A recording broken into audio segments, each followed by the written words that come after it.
Hello friends, मनीषू YouTube channel में आपका स्वागत है। तो आज हम देखने वाले हैं आज की ताज़ा खबर, मतलब जो 15 अगस्त इंडिपेंडेंस डे के दिन एवरी ईयर होता है, वो है प्राइम मिनिस्टर की स्पीच होती है, जहाँ पे वो घोषणाएं करते हैं या फिर आगे वाले एक कंट्री के, एक नेशन के हिसाब से रणनीति के ऊपर बताते हैं। तो आज भी बात हुई कि पंतप्रधान नरेंद्र मोदी जी ने बताया कि आने वाले समय में जो अलग अलग सेक्टर है उसमें इंडिया की क्या दिशा रहेगी, गवर्नमेंट का क्या रुख रहेगा। तो उसमें से एक न्यूज़ थी कि जो न्यूक्लियर सेक्टर है वहाँ पे प्राइवेट जो कंपनीज है उनको एंट्री मिलने वाली है। तो इसके रिलेटेड न्यूज़ चल रही है कि कौन से कंपनी आ सकती है या फिर कौन इससे क्या फ़ायदा हो सकता है प्राइवेट कंपनीज़ को, एंटिटीज़ को। तो उसमें से एक नाम काफ़ी उभर के आ रहा है, वो है टाटा पावर। जो जहाँ अब तो ऑफिशियली बता दिया गया है, लेकिन ये ऑलरेडी उनके मतलब आशा है कि टाटा पावर की कि जब भी ये सेक्टर खुले प्राइवेट इसको सेक्टर को, तो वहाँ पे टाटा पावर ये ट्राई करेगी कि न्यूक्लियर एनर्जी में आने के लिए। तो उन्होंने जस्ट इतना ही नहीं बोला कि मतलब उनको आना है, तो उनका ऑलरेडी प्लान है कि जहाँ पे वो चाहते हैं कि 1 लाख करोड़ का एटलीस्ट ये रहा रिवेन्यू रहेगा, और प्रॉफिट आफ्टर टैक्स वो 10,000 करोड़ के आसपास रहेगा 2030। तो देखते हैं कि मतलब अभी तो घोषणा हुई है, तो टाटा पावर एक फोकस में है, तो उसके रिलेटेड देखते हैं। तो आई थिंक जिंदाल ग्रुप्स ने भी ये उनकी तरफ से भी बयान आया था कि वो भी ट्राई कर रहे हैं कि न्यूक्लियर एनर्जी के सेक्टर में आ सके, ट्राई कर सके। और जैसे कि हमको पता है कि Bhabha atomic research centre develop कर रहे हैं भारत स्मॉल मॉड्यूलर सेक्टर, जहाँ पे स्मॉलर रिएक्टर्स रहेंगे जो ये एनर्जी ट्राई कर जनरेट करने की ट्राई करेंगे। तो शायद वो बीएआरसी के साथ कोलैबोरेट करके आगे बढ़ सके। तो यहाँ पे जस्ट ऑफिशियली बताया गया है, लेकिन उसके वजह से ये टाटा पावर चर्चे में है। तो बाद में देखते हैं कि और कुछ पॉजिटिव न्यूज़ है वो। लेकिन सीधे अभी चार्ट पे चलते हैं, जहाँ पे हम टेक्निकल्स ये चार्ट डिस्कस करेंगे। तो शुरू करते हैं। तो जैसे कि हम देखें तो वीकली अगर चार्ट देखें, तो ये स्टार्ट हुआ था 2004 से, और एक बड़ा ज़्यादा टाइम पे ये अराउंड वन 80-90 के आसपास ये रहा था, सपोर्ट लेके मतलब मूव कर रहा था अराउंड ये 2021 से 2023 तक। और उसके बाद अराउंड दिसंबर 2023 से ये शूट कर गया स्टॉक। और अगर हम यहाँ पे देखें तो एज ऑफ नाउ ये एक सपोर्ट लेके चल रहा है, जहाँ पे 328 से लेके 338 के बीच पे सपोर्ट लेके उस पे वापस घूम के आ रहा है। तो अभी फिर से लग रहा है कि वो शायद वहाँ ये फिर से लॉन्ग टर्म में जाके यहाँ पे सपोर्ट ले सकता है। तो देखते हैं क्या होता है।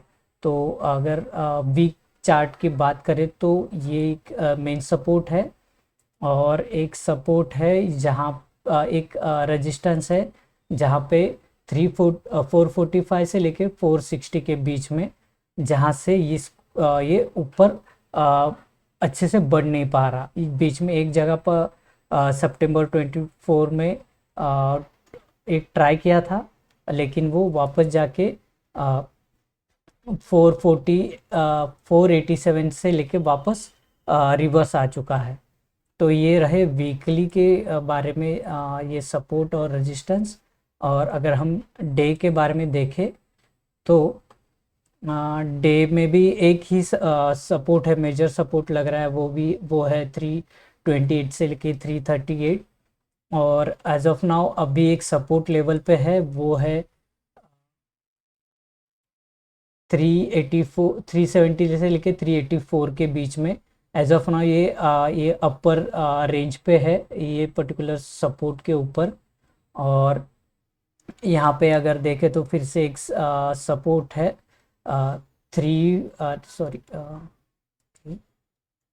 398 से लेके 405 के बीच में।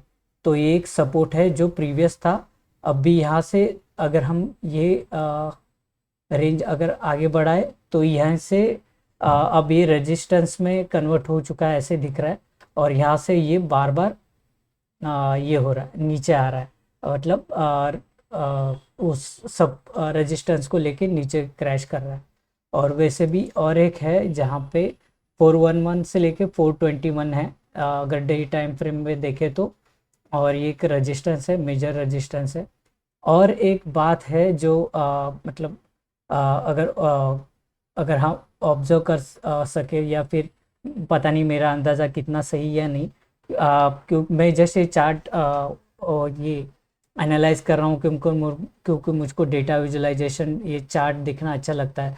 मैं कुछ सेबी रजिस्टर नहीं हूँ, और ये मेरे एक लर्निंग पर्पज़ के लिए, एक एजुकेशनल पर्पज़ के लिए वीडियो है। तो मैं जस्ट मेरे थॉट शेयर कर रहा हूँ, ये कोई बाय या सेल का कुछ ये टिप नहीं है कौन से भी तरह से। ये मतलब आपको सजेशन नहीं है, जस्ट मैं शेयर कर रहा हूँ मेरे थॉट्स। तो अगर हम यहाँ पे देखें तो एवरी टाइम ये पर्टिकुलर मतलब पास्ट ये अगर इसमें देखें ये साल में जनवरी से लेके अब तक, तो यहाँ पे हम एक ऑब्जर्व कर सकते हैं कि ये पर्टिकुलर सपोर्ट्स लेके वापस ये आगे जा रहा है। मतलब पहले का जो सपोर्ट है वो एक बार ब्रेक होता है, स्टार्टिंग में 1 और 2 टाइम्स ब्रेक होता था, और बाद में स्टॉक ऊपर जाता था। सिमिलर हम यहाँ पे देखें तो यहाँ पे कि एक पर्टिकुलर ब्रेक होता है रेंज और या फिर प्राइस, और उसके बाद थोड़ा सा रिवर्सल लेके वापस ब्रेकआउट हो रहा था। सेम यहाँ पे देखें तो 370 के आसपास ये रिवर्स आया, थोड़ा सा फिर से ब्रेकआउट किया, फिर से ये रिवर्स आके और फिर से ब्रेक किया। तो ऐसे ही हो रहा है, एक पर्टिकुलर मतलब पैटर्न में जा रहा था ये स्टॉक्स। और आगे जाके यहाँ पे एक मेजर जो रेजिस्टेंस है वहाँ पे जाके ये रिवर्सल में जा रहा है, ऐसा लग रहा है। यहाँ पे अगर देखें तो ये जुलाई ये स्टार्टिंग में अप ट्रेंड में जा रहा था, और मिड जुलाई से लेके ये डाउन ट्रेंड में जा रहा है। ये मिड जुलाई से लेके डाउन ट्रेंड में जा रहा है, उसका एक रीज़न है जो हम लोग को, आपको शायद पता होगा कि ड्यूरिंग मिड जुलाई के फर्स्ट वीक में यहाँ पे एक टाटा पावर को एक सिंगापुर ट्रिब्यूनल की तरफ से बताया गया है कि 498 मिलियन का पेनल्टी दिया था क्लेरोस कंपनी के लिए, जिसके वजह से उस दिन 3 जुलाई को 2% शेयर फेल हो गए थे और गिर गए थे। और उसके बाद ये 498 मिलियन का ये एट्रीब्यूशन से बताया गया था रूल्स की तरफ से। तो उस टाइम से ये वापस ये इसमें डाउन ट्रेंड में चला गया। तो एज ऑफ नाउ ये डाउन ट्रेंड में ही है, लेकिन यहाँ पे देखेंगे तो ये फिर से एक सपोर्ट जोन पे आ चुका है 370 से लेके 384 पे। तो देखते हैं, एज ऑफ नाउ तो ये अपर फिर से ऐसा लग रहा है कि ये यहाँ पे ब्रेकआउट कर सकता है, बट नॉट श्योर। यहाँ पे अगर देखें तो दोनों कैंडल ऑलमोस्ट सेम है। और अगर हम 15 मिनट्स के चार्ट्स पे जाते हैं तो ये है विद इन रेंज है 384 से 85, और जो रेजिस्टेंस है फिर से 387 से 388। तो ये अगर रेजिस्टेंस ब्रेक करता है तो शॉर्ट टर्म में फिर से आगे मतलब ब्रेकआउट करके ये पर्टिकुलर रेंज से ब्रेकआउट करके बाहर निकल सकता है, फिर से अप ट्रेंड में जा सकता है। और यहाँ पे अगर फिर से सपोर्ट जोन अगर ब्रेक नहीं कर पाता और नीचे की दिशा में जाता है तो वापस शायद आ, ये ये पर्टिकुलर रेंज में आ सकता है, ऐसे लग रहा दिख तो रहा है।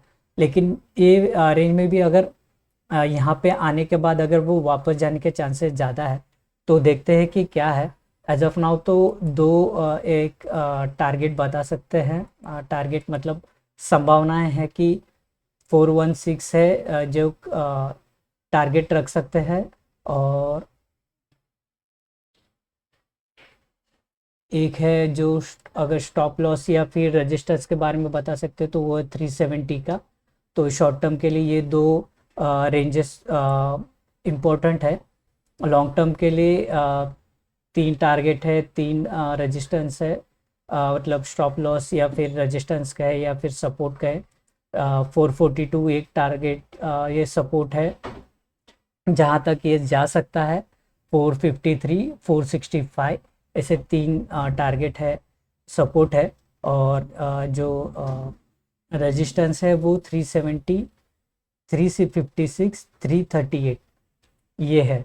पर लेकिन अगर ये यहाँ पे अगर ये टारगेट ये रेजिस्टेंस अगर ब्रेक मतलब रिवर्सल नहीं होता तो वापस ये शायद ये वीक डे या डे के जो मेजर जो सपोर्ट है वहाँ तक आ सकते हैं 338 और 328 के बीच में। तो ये तो रहे चार्ट्स के बारे में। और है कि रिसेंटली इसका ये हुआ था अर्निंग्स और Q1 के रिजल्ट डिक्लेयर हुए थे अगस्त 1 को। तो उसके बाद भी इसमें गिरावट देखने मिली है। और बल्कि ये ऐसे उसके Q1 के रिजल्ट है जहाँ पे हमको एक स्ट्रॉन्ग रिजल्ट देखने मिल रहा है, जैसे कि 6% पैट इंक्रीज हुआ है, रेवेन्यू फ्रॉम ऑपरेशन 4% इंक्रीज हुआ है, और एबिडा है 17% इंक्रीज हुआ है। रिन्यूएबल सेगमेंट 95% है। रूफटॉप सोलर करके रिवेन्यू मोर देन डबल्ड हुआ है। पैट 260% है। तो ये सब आप ये वीडियो पॉज करके देख सकते हैं। उनका जो मेन स्ट्रॉन्ग ग्रोथ है वो रिन्यूएबल्स में है, डिस्ट्रीब्यूशन बिजनेस से है, और उन्होंने already cross border power trade भी चालू किया है।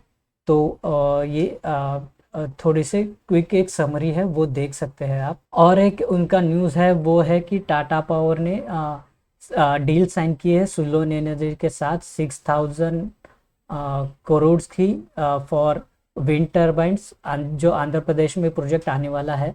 तो उस पर भी हम ध्यान रखते हैं। सो ओवरऑल ये रिन्यूएबल्स में एनर्जी है, फिर जो टाटा पावर है उसके तो पॉजिटिव ही न्यूज़ दिख रहे हैं। लेकिन मेन जो है वो ये विथ इन दिस रेंज ये ब्रेकआउट करता है या नहीं, उस पर हमको ध्यान रखना होगा। तो आज के लिए इतना ही मनीष यूट्यूब चैनल में। कल मिलते हैं अनदर सेशन के साथ। तब तक के लिए थैंक यू।